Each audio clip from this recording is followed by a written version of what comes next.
ہمارے تو واضح طور پہ ہے کہ ایک وقت میں ایک ہی دفعہ طلاق ہوگی، اور یعنی ہمارے فقہاء نے تو غصے کے عالم میں اس طلاق کو بھی باطل قرار دیا ہے کہ غصے کا عالم دے دی جائے۔ دوسری بات یہ رہی کہ فقہ اہل بیت میں اور فقہ حنفیہ میں ایک بنیادی فرق یہ ہے کہ ہمارے ہاں نکاح کے وقت گواہ کا ہونا ضروری نہیں ہے، ٹھیک ہے نا،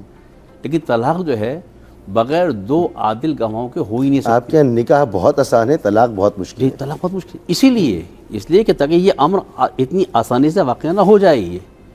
خدا کا بہترین پسندیدہ رشتہ ہے، اتنی آسانی سے نہ ٹوٹ جائے، اتنی آسانی سے اس پر اثر انداز ہو زندگی کے اوپر۔ اور پھر اس میں گواہوں کی بھی شرائط ہیں، ٹھیک ہے نا، ایسا نہیں کہ ہر ایک کو ہم عادل گواہ بنا دیں گے، عادل گواہ کی شرائط ہیں، اس میں وہ شرائط پائی جا رہی ہوں گی تو وہ عادل گواہ شمار ہوگا۔ اور اس کے بعد یہ کہ باقاعدہ صیغہ جو ہے عربی میں ادا کیا جائے۔ اچھا، زبانی طلاق دینے سے اگر کسی نے طلاق دے دی، اچھا یہ صیغے والا جو معاملہ ہے، قبلہ یہ فرمائیں کہ قرآن پاک میں یہ تو ضرور میں نے بھی پڑھا کہ شوہر کی طرف سے اور بیوی کی طرف سے ایک وکیل عادل گواہ ہوں، وہ بیٹھیں اور مسائلیت کرائیں، پھر طلاق ہو۔ یہ صیغہ جو ہے اس کا ذکر وہاں پر موجود نہیں ہے، یہ کیا ہے؟ دیکھیے میں بتاؤں آپ کو، کچھ چیزیں صراحتاً قرآن کریم میں ہیں اور کچھ چیزیں سیرت معصومین اور اقوال معصومین کے ذریعے سے اخذ کی جاتی ہیں، ٹھیک ہے نا۔ تو سیرت معصومین کی روشنی میں دیکھا جائے تو ہمارے یہاں سپوز کیجئے کہ کسی نے، شوہر نے اپنی بیوی کو طلاق دے دی، ٹھیک ہے نا، لیکن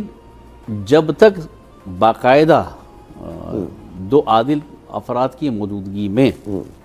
صیغے جاری نہیں کیے جائیں گے، اور وہ بھی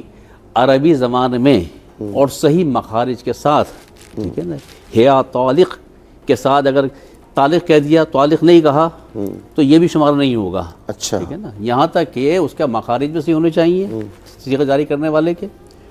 ہاں یہ ضرور ہے کہ اگر سپوز کیجئے کہ کوئی عادل گواہ تو مل گئے لیکن مکمل عربی زبان میں جاری کرنے والا کوئی نہیں مل رہا، طلاق بھی جاری ہوگی، ٹھیک ہے، تو پھر اس صورت پہ اجازت دی گئی ہے کہ پھر جو زبان ان کی اپنی ہے اس زبان میں وہ باقاعدہ انہی جو مفہوم جو عربی کا ہے وہی ہونا چاہیے، اس کا وہ ادا کیا جائے گا، لیکن کوشش کی جائے کہ کم از کم ہے طالق اس کو کم سے کم عربی میں ادا کیا جائے۔ جس وقت صیغے ادا کیے جا رہے ہوں گے، جب صیغے اختتام پذیر ہو جائیں گے تو وہاں سے عدت شروع ہوگی، اچھا، ٹھیک ہے۔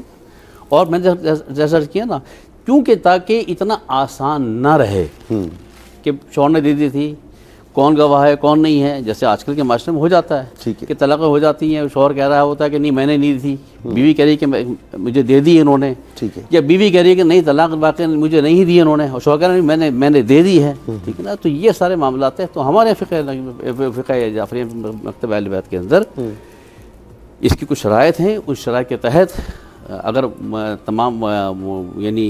تمام چیزوں کو غور و خوض کرنے کے بعد عادل گواہوں کی موجودگی میں ان الفاظ